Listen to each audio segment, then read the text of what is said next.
মাফ করলে এটা আলাদা শান্তি আছে ভাই। আপনি মাফ করবেন, দেখবেন আপনি দিন শেষে ভালো আছেন।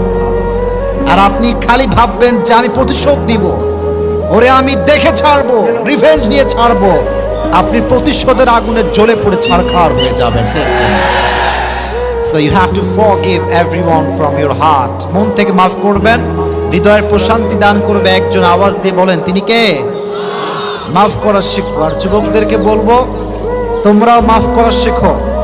বেঈমানদেরকে তোমরা আল্লাহর জন্য ছেড়ে দাও, আল্লাহ ওদেরকে দেখে নেবে ইনশাআল্লাহ।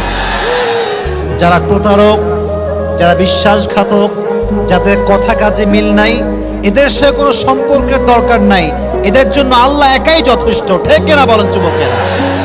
আমরা তো বড় মনের মানুষ, আমরা তো ব্রড মাইন্ডেড পার্সোনালিটি বিলং করি।